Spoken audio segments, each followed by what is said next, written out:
Selamat pagi, salam rahayu kita semua. Pada pembahasan kali ini, saya akan membahas tentang landasan filsafat pendidikan. Nah, itu sebelum saya masuk ke dalam materi, jelaskan lebih lanjut, ada baiknya saya memperkenalkan diri terlebih dahulu. Kenalkan, nama saya Arjuno, asal dari Sulawesi Barat, merupakan salah satu mahasiswa Universitas 17 Agustus 1945 Semarang. Program studi pendidikan kepercayaan terhadap Tuhan Yang Maha Esa, Fakultas Bahasa dan Budaya.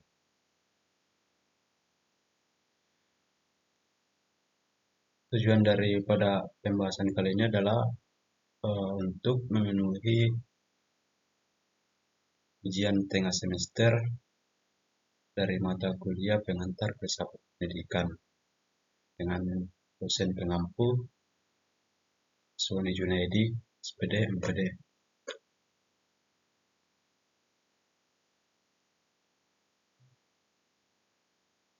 Lanjut,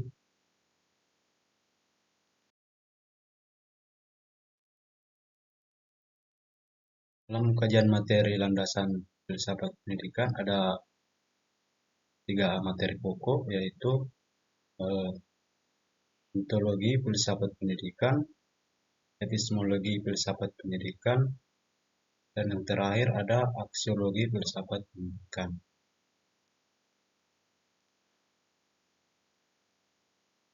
Berbicara tentang filsafat berarti kita bicarakan tentang kebijaksanaan dan kebenaran. Kemudian pendidikan, kita berbicara tentang bagaimana proses transformasi penurunan ilmu atau keterampilan dari pada pendidik ke anak didiknya. Oh ya.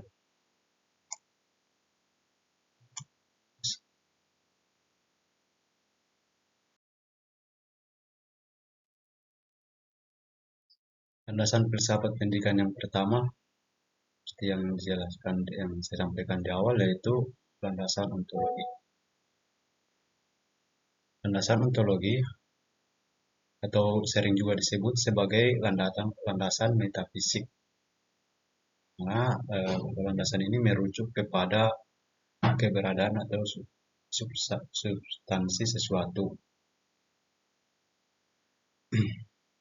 Pendidik secara ilmiah ditujukan untuk mensistemasikan konsep-konsep dan praktik pendidikan yang telah dikaji secara metodologis menjadi suatu bentuk pengetahuan tersendiri yang disebut ilmu pendidikan. Pengetahuan ilmiah mengenai pendidikan pada hakikatnya dilandasi oleh pemikiran filsafat manusia sebagai subjek dan objek pendidikan. Pandangan tentang alam semesta, di tempat manusia hidup bersama, dan pandangan tentang Tuhan sebagai sang pencipta dan alam semesta tersebut. Jadi dalam dasar ontologi ini ada 3 objek yang menjadi landasannya, yaitu bagaimana pengetahuan tentang manusia, Tuhan, dan alam.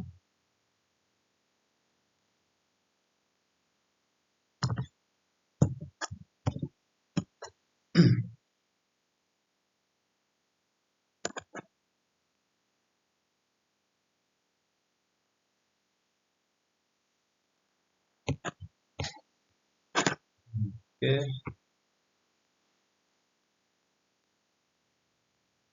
Yang pada intinya ontologi ini lebih tepatnya ke jadi objeknya yaitu pengetahuan tentang manusia, Tuhan, dan alam semesta sebagai tempat dari manusia hidup sendiri.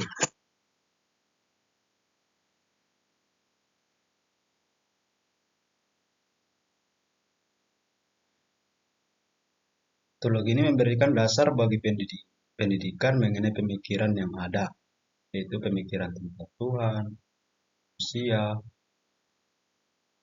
dan alam semesta. Corak pendidikan tentang yang akan dilaksanakan sangat dipengaruhi oleh pandangan tentang ada tersebut.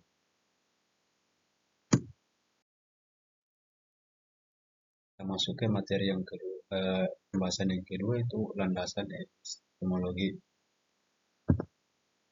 Epistemologi adalah cabang filsafat yang disebut juga sebagai teori mengetahui dan pengetahuan. Epistemologi sangat penting bagi para pendidik.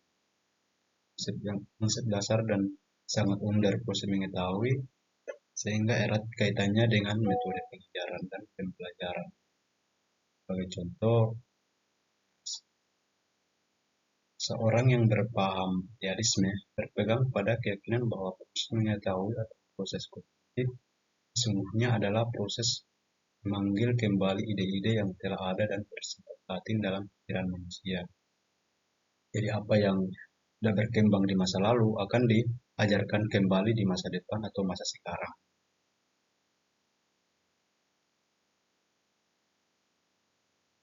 Metode pembelajaran yang tepat adalah dialog Socrates.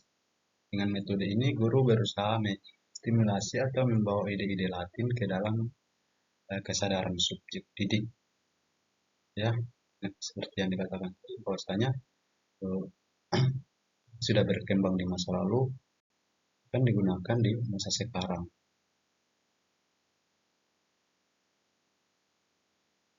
Kemudian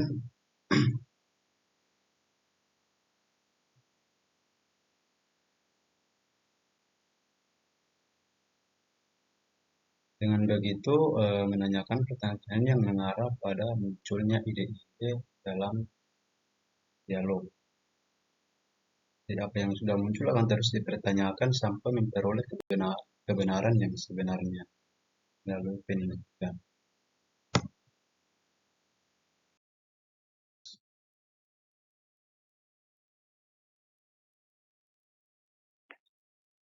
Lanjutan yang tadi,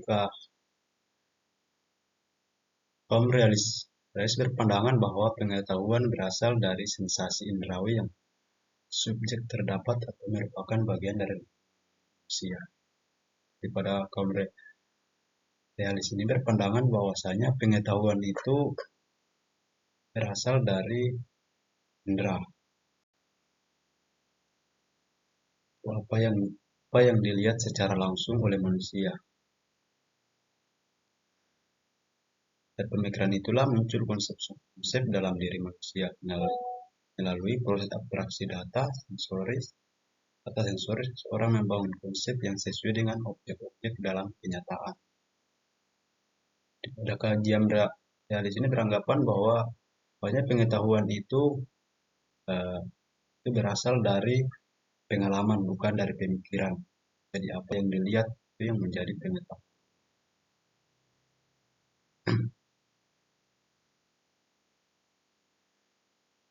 Tapi berbeda dengan kaum pragmatik.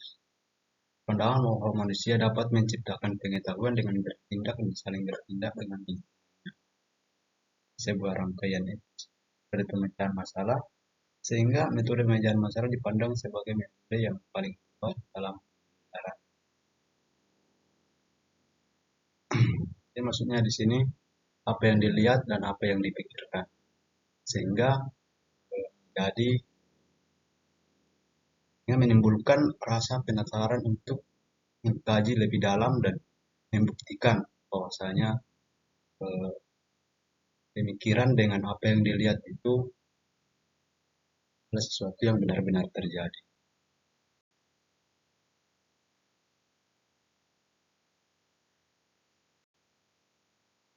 Dalam kaitannya dengan pendidikan,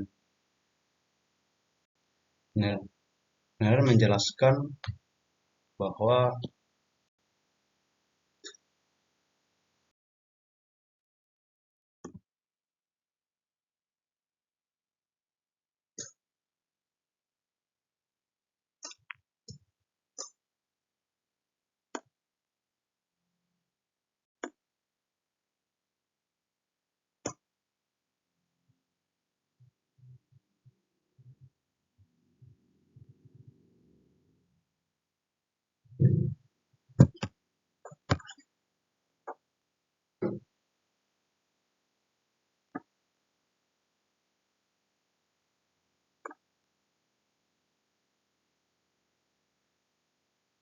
dalam kaitannya dengan pendidikan sebenarnya menjelaskan bahwa ada 5 pengetahuan penting daripada kosmologi pendidikan dilihat dari sudut pandang guru atau pendidik.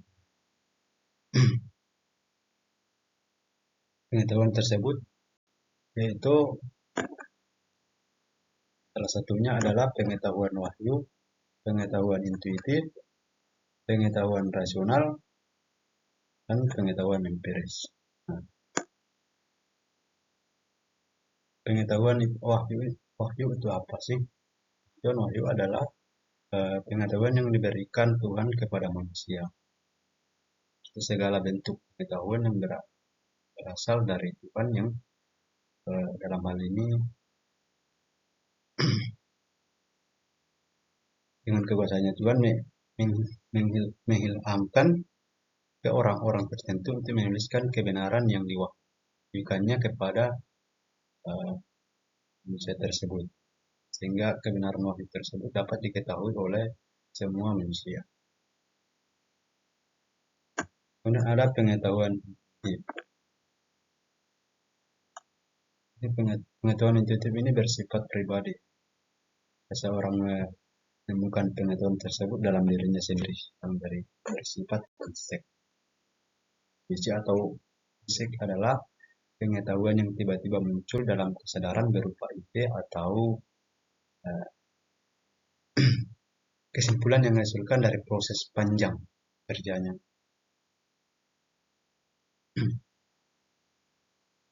Seorang merasa akan yakin kan intuisinya karena tanpa sadar sebenarnya ia telah berpikir keras dalam waktu yang lama.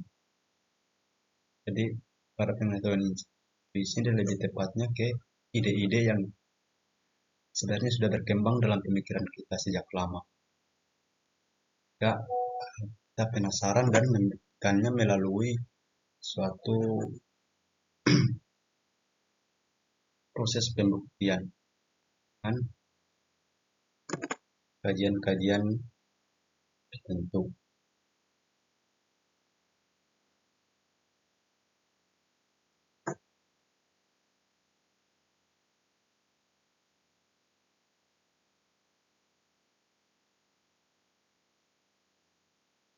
Sedangkan pengetahuan rasional adalah pengetahuan yang diperoleh dari cara bekerja akal, tanpa dibarengi dengan observasi terhadap kenyataan aktual. Jadi pengetahuan ini beroleh dari dasar pemikiran manusia atau rasional berdasarkan logika formal.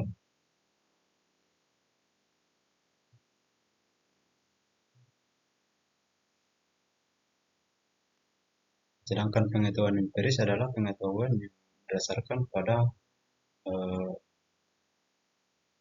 bukti indrawi. Pengetahuan ini semacam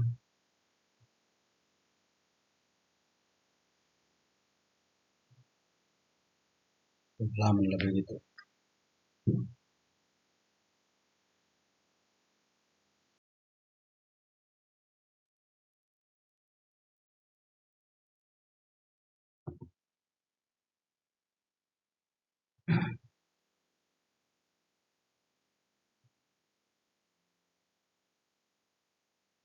Nah, kita masuk ke pembahasan yang terakhir yaitu landasan aksiologi. Aksiologi ini adalah landasan yang lebih tepat kayak pengetahuan tentang nilai-nilai dan kebenaran. Secara umum, setiap orang dipengaruhi oleh nilai-nilai yang membentuk perilakunya sepanjang hidup. Anak secara terus-menerus diberitahu bahwa mereka harus melakukan atau tidak boleh melakukan hal-hal tertentu. Seperti dalam keseharian, orang tua selalu mengatakan jangan sebelum makan. Dan dalam proses menjadi dewasa, seorang individu menghadapi benturan-benturan dalam upayanya untuk membentuk perilaku menjadi seperti yang diinginkan. secara langsung orang tua, guru, dan masyarakat memberikan hadiah dan hukuman apabila ada perilaku yang sesuai atau menyimpang dari konsep tentang kebenaran, kebaikan atau tidak.